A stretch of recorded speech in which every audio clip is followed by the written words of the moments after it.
and that is our proverb. But before we do, are you looking to stretch your shilling? Looking for value that stretches your shilling? Let Naivas be your home of deals. At Naivas, we know shopping isn't just about ticking off a list, it's about an experience, and that is why Kikapu Kibonge is more than just a shopping basket. It's big, it's beautiful, and guess what? It never gets full. With unbeatable promotions, exclusive discounts, and everyday low prices, you just keep adding more and still spend less. So, from farm fresh ingredients to those little household must-haves, everything you need is waiting at your nearest Naivas Kiloko. So come, fill your Kikapu with value, variety, and the warmth of a true Kenyan shopping experience. Karibu Naivas, the home of deals. So, Renato, as we normally do, we're going to welcome you to the Situation Room with today's proverb, and we're going to put you to work. So, in terms of your ability to then interpret, we'll tell you where our proverb is from this week, and we'd also love for you to do an interpretation of the same for us. Sure. We are in Mozambique this week, and our proverb goes like this. It is only the, I beg your pardon. So it is only the elephant. Sorry, there is no elephant that complains about the weight of its tusks. Okay, thank you. Wow. So my interpretation of that proverb is sometimes life does throw us challenges, and you're not too, should I say, incapable of carrying those challenges with you. So God never throws you challenges that you cannot overcome. Yeah. I think in my view, that's the meaning of that. It's true. Yeah. You go with it somehow. You and Jesse on the same page there. What is it they say about great minds? They think I like It's already been established, and that's where we are. Yeah. Okay. So we're looking into giving us an overview of what usually when we're banking and we think, okay, so I'm in the banking hall, I'm depositing or I'm removing cash, I'm taking a loan, I'm funding my business, or I'm just paying fees, I'm getting things done. And for a lot of people, the banking agenda begins and ends there. But we've seen over time that things have really transitioned, and they've really moved to a place where a bank, Stanbic, is not just where you just go and deposit and withdraw. That there's a lot that's happening to ensure the spaces in which we transact financially are developing just as we are. So walk us through a little bit of that journey in terms of what's happening before we then get into what it's doing for resilience and growth around the region. Yeah, thank you, Ndu. Maybe before I answer that question, allow me just to give you a brief of how we're structured, and it will probably answer that question. So Stanbic Bank is a listed bank. We're listed in the Nairobi Stock Exchange. Our parent company is based in Johannesburg, South Africa. And the way we are structured in Kenya is that we have 3 business units. So we have the corporate and investment banking, and this is where we take care of the large local corporates, the global multinationals, the large public sector names. And then we have the business and commercial banking, which is where I sit. And this basically looks after the mid-sized corporates. And then we have the personal and business banking, which is basically the retail banking. So in terms of the landscape, and when you look at the Kenyan economy, a lot of stuff is happening within that commercial banking space.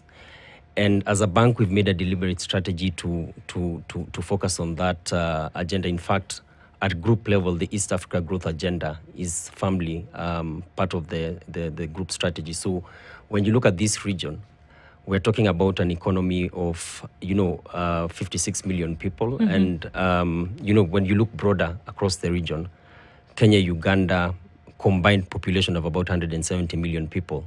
So very, very huge opportunity. A lot of these people are looking for basic banking services. And I think that's where we as Stanbic come in to support local businesses and support the growth of this economy. And like I mentioned, it's not only in Kenya, but across the region, so to speak. Okay. Yeah. So then what does your role entail as head of commercial head of banking. commercial banking. Yeah. Okay, fine. Maybe just to give a brief about myself, so that I can try answer that. So I'm a career banker. I've spent about 15 years in banking. Previously, I was in corporate and investment banking. Like I mentioned, that deals with the large local corporates and the multinationals.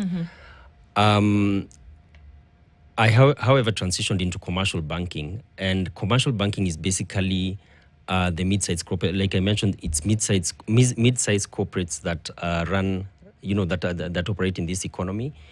And within that commercial banking space, we have different sectors. So the way we structured our business is aligned to the different sectors that support the growth of the Kenya economy. So agriculture, we have a diversified sector that looks after manufacturing. We have a public sector team.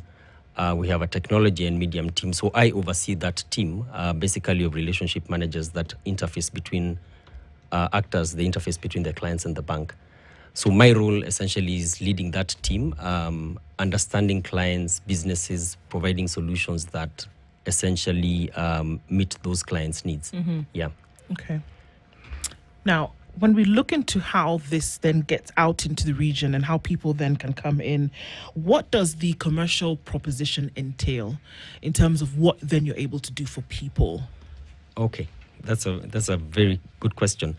I think when you look at the commercial banking proposition, it's quite diverse. Like I mentioned, we are sector focused. We do have various sectors that sort of mirror the Kenyan landscape. So our commercial banking proposition cuts across the various sectors. And just to give you some insights on some of the propositions we have. So for for example, agriculture contributes about 21% of this economy. If you look at the key value chains within agriculture, tea, for example, is one of the key sectors that drives growth of this economy. In fact, I was just looking at the data. Last year, we, from our FX perspective, we earned 215 billion. As Stanbic Bank, we actually known as the Tea Bank. We have supported that entire value chain from the farmer, where the tea is grown, right up to the tea exchange. Okay. The tea exchange in Mombasa. So across those verticals, we have provided solutions, including working capital facilities for the downstream players, those the buyers and the brokers. When you look at upstream, we have provided growth capital to the independent tea producers. And the farmer, we have something called chai loans. So a lot of these farmers who supply tea to the tea factories sometimes would not necessarily have the money to make ends meet. So we've come up with something called chai loans to support them. I mentioned to you manufacturing, and I think this is one interesting area. If you look at the contribution of manufacturing to the economy, it's quite low, but as you may be aware, the government is trying to push that to 20% by 2030. So as a bank, we are very keen on supporting that sector. We are in the process of finalizing our family-owned business proposition. And basically, this speaks to how we support family-owned businesses which operate within that sector with growth capital. When you look at some of the family-owned businesses, these are businesses that are sort of transitioning to second, third generation. Yeah. So ours it's more than financial, I would say. If you look at the non-financial aspect, the advisory piece of it, allowing them to expand into the region, because a lot of them are looking at expansion opportunities across the region. So I would say in terms of our proposition, it cuts across the different sectors. So when you talk about growth capital, you're talking about essentially loans or credit, or what do you mean by growth? What do you mean by growth capital? Growth capital doesn't especially when you talk about support. Sorry. Yeah. So not necessarily growth capital, and I think this is something probably we need to demystify. I think so. When people talk about growth capital, there are various sources of capital. Remember, debt is just one component of how you could fund your business. At Stanbic Bank, we look at various options. Remember, we have a very strong advisory team. We're able to help you access the debt capital markets, equity capital markets. So over and above traditional debt, we can also look at other various forms of funding. And maybe just to give you an example, and this is in the public domain. I think if you look, you're aware about the Aecon transaction regarding students' accommodation.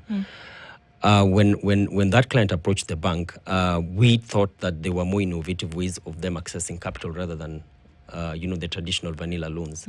So we arranged for them a green bond. We were able to tap into the capital markets, specifically through the London Stock Exchange, and we were able to raise for them a green bond, which was deployed towards affordable students' accommodation. So when I talk about growth capital, it's not necessarily debt. It is alternative sources of capital. And it's also important to understand that the way we are structured as a bank, we do have representation across different parts of the world. So we are 20% owned by ICBC. We're able to tap into the capital that sits in Asia. We are in New York. We're in London. So bringing these pools of liquidity to try and support growth of the African continent is something that we pride ourselves into. I'd like to take your focus to steps the bank is taking to tap into current and emerging growth sectors in Kenya and around the East Africa region. Because in Kenya, case in point, there's so much emphasis on empowering micro and small-sized medium enterprises and to buffer them up for economic resilience. We well know of the critical role MSMEs play in Kenya's economic sector. Talk to us about the steps taken by the bank to tap into, case in point, the MSME sector in terms of financial support, if it's capacity building, if it's digital literacy to some of this youth and vulnerable groups, including women who might be, looking forward to get into your business and whatnot. Yeah, thank you, Jesse. And I'm glad you asked that question. So if you look at the SME landscape, we're talking about 1.5 million registered SMEs in Kenya. The number could be much higher, depending on how you want to look at it. But this cuts across the micro that would not necessarily be banked, and then you have the SMEs. So it's quite broad. Traditionally, banks have looked at the bankable population, which is probably the 1.5 million. If I was to look at the opportunity size. So two things we've done. One is we do have a Stanbic Foundation. So for the micros that would not necessarily have access to credit, we have worked with the Stanbic Foundations and development partners like the USAID, USADF to try and provide grants. In fact, we did run a grant program, and there are quite a number of MSMEs that were successful in accessing those grants. So working closely with the Stanbic Foundation, we have been able to support the micro SMEs. From an SME perspective, I think one of the, we did run a survey some time back, and what was interesting is a lot of these SMEs didn't, the feedback was interesting. A lot of them said access to credit was an issue, access to markets was an issue, and what we did is we've developed our digital lending capability, which uses data to pre-qualify clients. So we are able to use data to provide unsecured facilities up to 3 million for a maximum of 24 months without them necessarily having to provide collateral. And if you look at the numbers, this year alone, I think we've provided about 2.4 billion worth of loans to that category of clients, which can be quite transformational. And the other thing we try and say within the business and commercial banking space is about positive impact. So it's not about lending. It's about creating positive impact. So job creation, and also access to credit is what we're trying to push. So I think in those two aspects, the Stanbic Foundation and a lot of stuff we're doing around the digital lending has helped us to get more people within the banking space and improve financial inclusion. How have you seen that these small and medium enterprises have improved in terms of their business operation, their business offering, as a result of the input that you've been able to deliver? Yeah. So I'll give you an example. There's 2 weeks ago we spent a bit of time in Kamkunji, and it's a very interesting market. If you've been to Kamkunji, it's probably one of the spaces you'll see, or the microeconomies that you'll agree with me that does have quite a huge population of these traders. And there's one lady we supported. She imports shoes from China, and she's been able to. They've been able to, as women, they've been able to aggregate and bring in containers of shoes, which they then sell through Kamkunji. So they have this distribution model where the wholesale, they would bring them wholesale and then sell them to the retailers. That lady has been able to open, I think, 2 or 3 more shops. In fact, she's opened a smaller shop for her daughter. She's been able to build, she's now into real estate. She's built a small apartments, which she's renting out. And to me, that was really, positive impact that I believe we as a bank have made at a micro level. Because this lady ideally would not be able to tap into, funding. But the small support that we've been able to give her has enabled her broaden her business, has enabled her grow her business to the point that she's now, into real estate. So to me, that was profound. And I think that is the kind of support that we as a bank are providing to a lot of the, the SMEs and commercial banking customers within Kenya. Okay. So technology obviously is a big issue here, that when you looked previously at how we're able to do things, that technology didn't play a big role. But today it is that you can be seated at the comfort of your home. Correct. And you're doing so many things at the same time, or you can be on the go, and you're going ahead to bank. They're essential for transactions. So the question is, how is it redefining commercial banking? We've seen it redefine so many other areas, education, markets, etc. How is this actually redefining this sector where we see that there's growth that's spurring across the region? Yeah, so that's an interesting question. I mean, if you look at the traditional banking and, where we've come from and where we are today, I think there's been leaps and strides that the banking industry has made. Just to give you an example, previously, you would need to go to a bank with heaps of documentation to apply for credit. And as you can imagine, the process of loan applications was quite erroneous, time-consuming, and it also limited the access to credit, so to speak. Today, if you're a Stanbic customer, at the comfort of your phone, you are able to go to your profile. You will be able to access pre-approved limits and actually, buy a vehicle. It's almost like Fuliza, but on a larger scale. So using pre-scored lending and data, we're able to understand customer behavior. We're able to risk rate and credit score our clients and provide basic banking services that ideally would not be available on traditional platforms. So at the click of a button, you're able to access a loan and to buy a vehicle instantly and, make payment to your supplier. I think that's the kind of transformation in terms of technology. But I also think it's the efficiencies that technology has created in certain value chains. And sorry to take you back to the tea sector. If you look at the tea sector traditionally, there was a lot of, it was a very disintegrated industry, in the sense that the buyers and brokers and the tea producers were not brought into one platform. And what we did as a bank is that we developed a electronic billboard. It's sort of a digital platform where all these participants can interact. And so in so doing, we created a lot of efficiency to the extent that farmers were able to get real-time payments for any sale of tea that is being done at the auction. So if you go to the Yata exchange in Mombasa, the billboard that trades tea is actually a Stanbic system.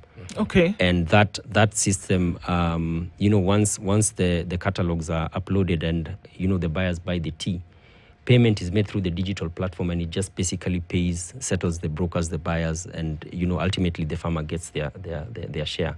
But that's the power of technology, and that's the innovation that we bring as a bank. There's also an interesting piece of work that we're doing within the dairy space. If you look at the dairy industry, a lot of the small-scale farmers supply milk to the processors. Yes. We have come up with technology that allows us to get data on how much milk is being delivered to these processors, and based on that data, we can be able to give them advances against what they've delivered. But not only advances, we are able to connect them to input suppliers. So if you need animal feed, we're able to connect you to the supplier, and you don't necessarily have to pay for it. So that technology brings together all these participants and sort of creates efficiency, and also improves the output for the farmer. So yeah. I think that's some of the examples of what we as a bank have done from a technology perspective. Yeah. For sure, looking into some of these issues, and I think as we look at a growing region and we look at now trade, where we're talking about a community that you're adding countries to with hundreds of millions of people, then what can you look for in terms of future support? We'll come back from a break and we'll discuss that in just a few minutes. We're talking this morning with the head of commercial banking at Stanbic, that's Renato D'Souza, and we're looking at how commercial banking drives innovation, resilience and growth across the region. We'll take a break and look at weather and traffic, and then we'll come back and discuss some more of these issues.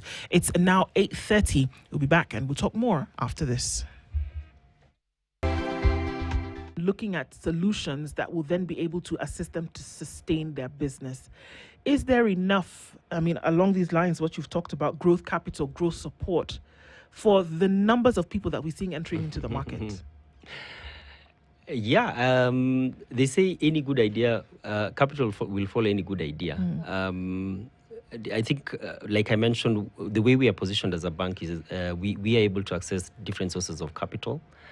We do have our 20% shareholder, ICBC, which is the largest bank in the world. And they are able to provide us with that access to capital that necessarily doesn't sit in Africa.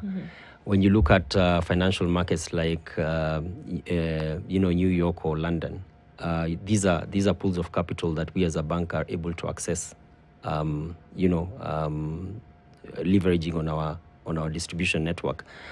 But like I mentioned, capital does not necessarily come in the form of debt.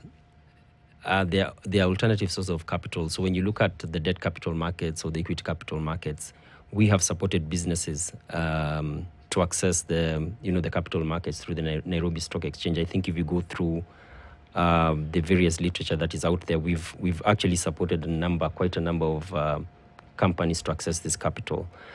Remember, we are also part of the Standard Bank Group, so we can tap into capital as and when. We have, from an SME perspective and commercial banking perspective, we do have a very strong balance sheet that is able to deploy capital into the various sectors, and we've done this quite successfully, not only for the individuals, but from a commercial banking point of view, we do have various innovative solutions that we've come up with to provide capital. If you look, for example, at the agri sector, some of the customers we've talked to don't necessarily have the collateral. So we've tapped into structured trade and commodity financing facilities to provide capital to support macadamia farmers, avocado farmers, tea farmers, coffee farmers. So rest assured, we do have adequate capital, and that does not necessarily mean that we are providing debt, but also tapping into other pools of liquidity. Yeah. Okay.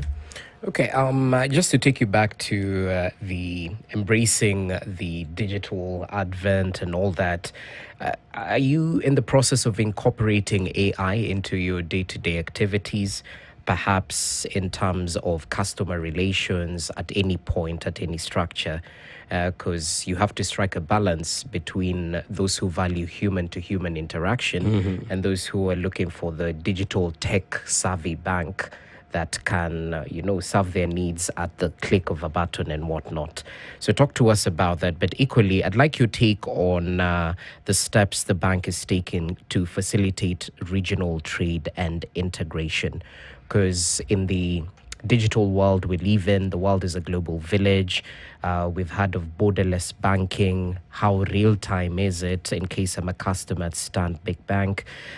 Trade financing as well. The facilitation of trade within the East African community and region by supporting businesses and expanding their operations across the borders. Talk to us about that. Okay. Thank you, Jesse. I think I'll answer the second question first. There's a very interesting piece of data I came across. Have you ever asked yourself where Kenya sits in terms of ranking of population? In Africa or in the region? Globally. Tell us. Yeah, so I was driving from Nyanyuki with one of my colleagues last week, and Kenya is 26th globally in terms of population ranking. We have about 56 million people. When you look at Tanzania, about 70 million people. Uganda, maybe 50. So we're talking of a population of about 170. When you look at this region, compared to the rest of Africa, and I think it's one model that a lot of economic blocs have tried to replicate. We're talking about a market of 170 people that are integrated. I think this is the most integrated 170 million people. 170, and this is Kenya, Uganda, Tanzania. I'm excluding DRC and Ethiopia. Yes. Because that takes us to probably 500 million people and puts us, if you look at India, 1.4 billion, China, so probably put us in top 10. But, when you look at that data and the way we sit as East Africa, it's a very integrated region. And the need for connectivity in terms of banking is very critical.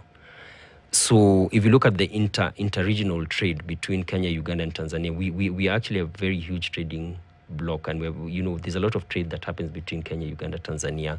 If you look at fresh food, vegetable, manufacturing goods from Kenya into Uganda. And one of the things people find very difficult is the ease of payments.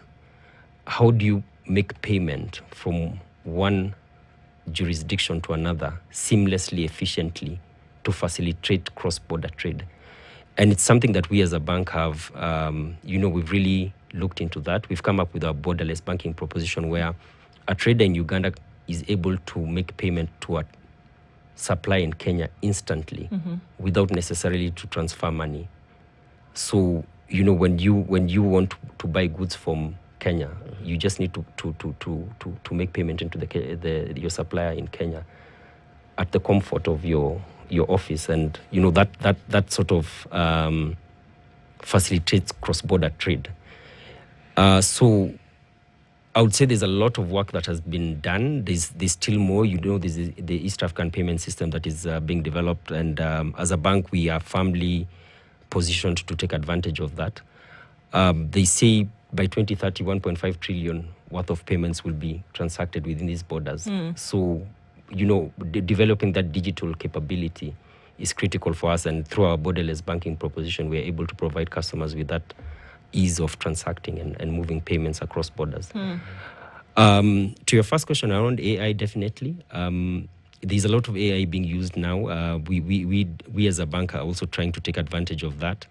Like I mentioned, we do have a data team that analyzes customer data, and we are even able to tell the next best product. So Jesse, trust me, if you're a Stanbic customer, I probably will be able to tell you using, the models that we have that Jesse just bought a Mercedes. He probably is a candidate for insurance product. Yeah. So using AI, data analytics, there's a lot of information that we're getting remotely, and we're interpreting this data to make informed decisions. Something interesting also is, traditionally a sales job was, I would say, very mechanical. So you'd have to come up with a sales plan, identify opportunities, and try and go out to seek those opportunities.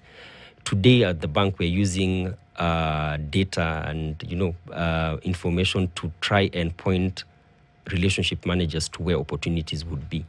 So when you get a call from your relationship manager thanking you and probably probing you about a certain product, there's something they know that you probably are not able to tell. So using that kind of technology, the bank is supporting individuals and corporates to trend and access credit and make more informed decisions. Yeah.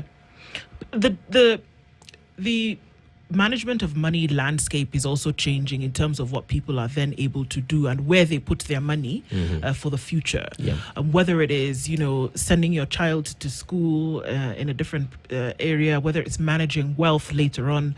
What are some of the innovations that are going towards that under the umbrella to ensure that people have, that nest egg that they may be looking for, that basket of goodies to keep for later? Yeah, okay. Thank you. So, and I think Jesse had asked that question and I probably didn't answer it. It's around how we are supporting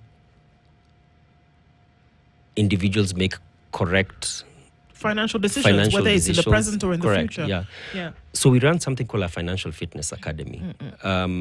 I like saying that Stanbic, we're more than lending. We have a Financial Fitness Academy that we run as a bank. So if you're a Stanbic customer, we are able to take your staff or take you through basic financial literacy. And, based on experience, what you think is obvious is not obvious to a lot of people. How you create wealth, how you transfer wealth, how you preserve wealth is something that is not obvious to people. So we run these Financial Fitness Academies. We don't charge for that proposition. We're able to educate our clients on how to make better informed financial decisions for the future. But also from a financial perspective, we do have, different capabilities within the bank. So we have a wealth and investment banking team that,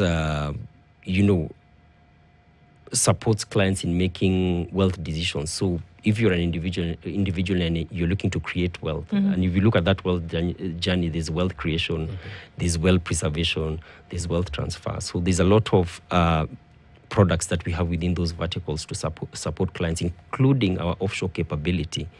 A lot of just to take you back into commercial banking and family-owned businesses, what we're seeing now is that a lot of the family-owned businesses are transitioning into second, third generation. As you get to the third generation, you find a lot of these heirs to the businesses don't really want to get involved in these businesses. And I think I personally, my dad ran a small business, and after he educated us, it's only my older brother who wanted to go back and support the business. But for the rest of us, we're not interested. So working together with our offshore team, we are able to support clients in that transition, through creating trusts and separating management from ownership, such that if the owners of the business want to take a back seat, the business can still run, and whether it's a dividend or whatever, they can still run it.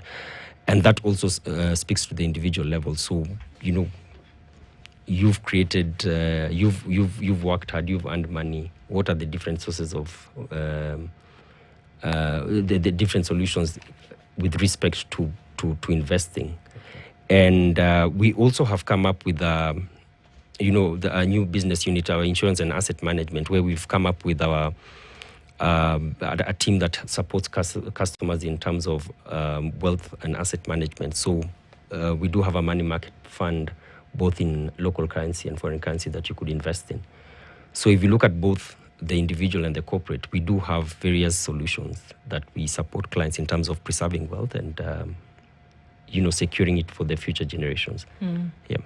And so how does that start off? somebody comes in and says, here I am, and this is what I would like to do. This is what I have. How does that conversation then begin? And then what does it then essentially transition to? Yeah. So it begins with understanding at what stage the individual or the corporate is. Remember, if you're just starting off as a business, you probably will not have money to invest in for savings or for future. So that conversation starts by understanding the life cycle of that individual or corporate. Once we understand that life cycle, we're able to come up with solutions that are tailor-made to individuals. At Stanbic, we say we don't sell product, we sell solutions, because what works for Jesse will not work for Ndu. So we really need to be very, very intimate with the client to understand what is it that they are looking for, and at what stage they are in the investment cycle to be able to come up with a solution. Yeah. A more mature client or individual would probably be investing in euro bonds, in long-term securities, in money market funds. So it's understanding the life cycle and then tailoring that solution to meet the needs of that client or individual. Yeah. Yeah. And where do you start? Some people are saying, well, I need to have been at a certain place before I can now even come down and have a conversation with somebody. Are there requirements as to where in this journey I must be as an individual or as a business to come and have this conversation? No, absolutely not. Absolutely not. It just, we pride in ourselves in the sense that we do have relationship managers that are well trained and they understand the market, they understand the individuals. So it's a question of engaging your relationship manager, walking into a Stanbic Bank branch, engaging the relationship manager, and basically telling your story. Once we understand your needs, we will be able to come up with the solution that meets your requirement. Yeah. So it's that initial conversation that you need to engage with us, and more often than not, we probably have a solution that meets your needs. Yeah. Okay, and it's good to know that you're quite keen on understanding wealth management and enhancing financial literacy. I'd like your take on your gender inclusive economic participation programs that you have at Stanbic, but equally knowing very well that agriculture is a key cog in Kenya's economy.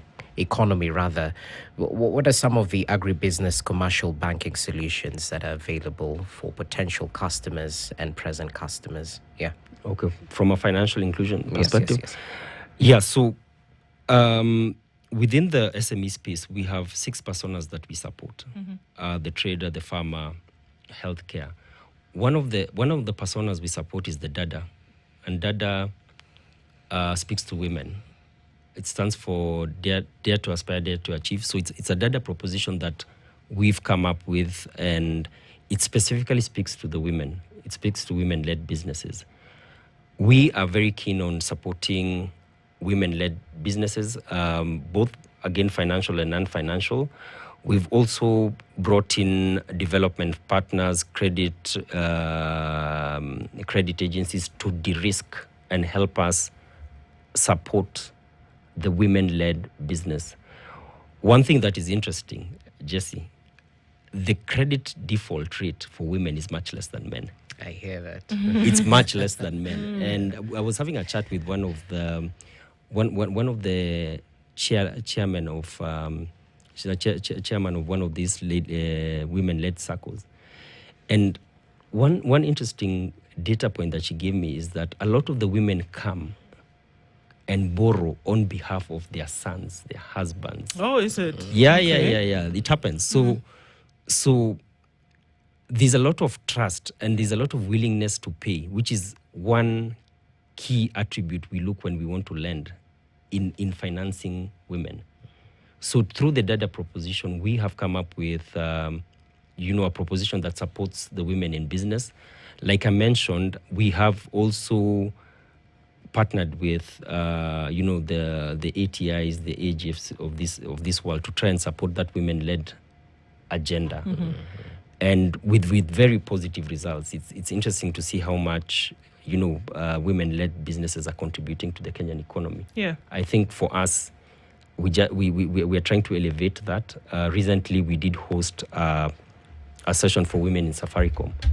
About 40 women we brought together. We've supported them with funding, working through with ATD, and not necessarily asking them for security, but the performance rate of that book is quite commendable, and I guess it speaks to financial inclusion.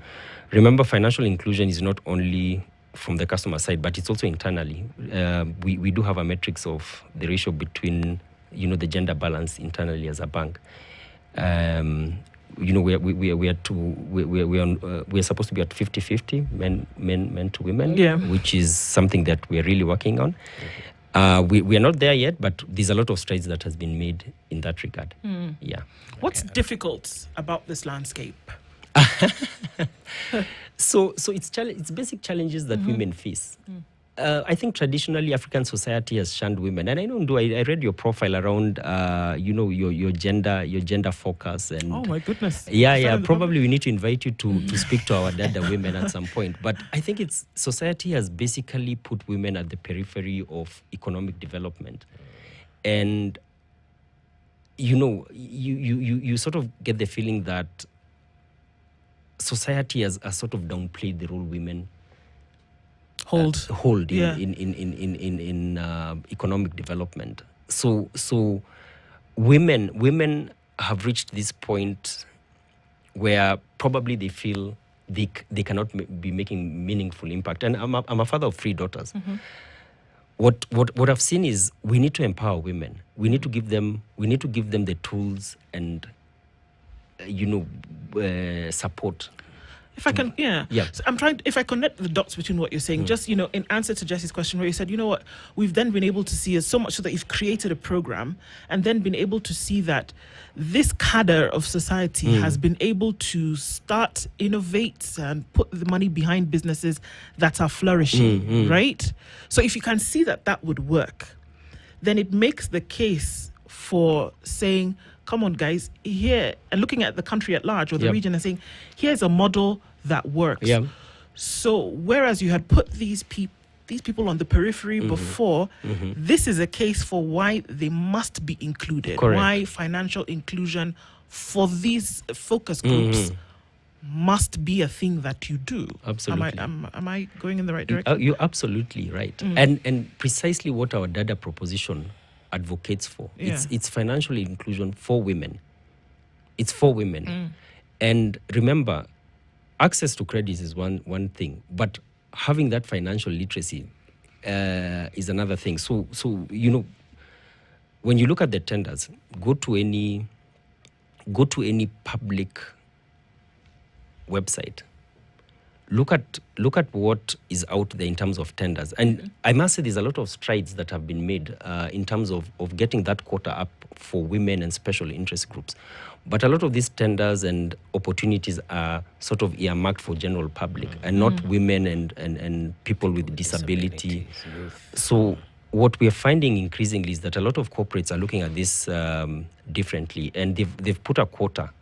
They've put a quota specifically for women. There's one corporate I know that has a 30% quota for women and people with disability and youth.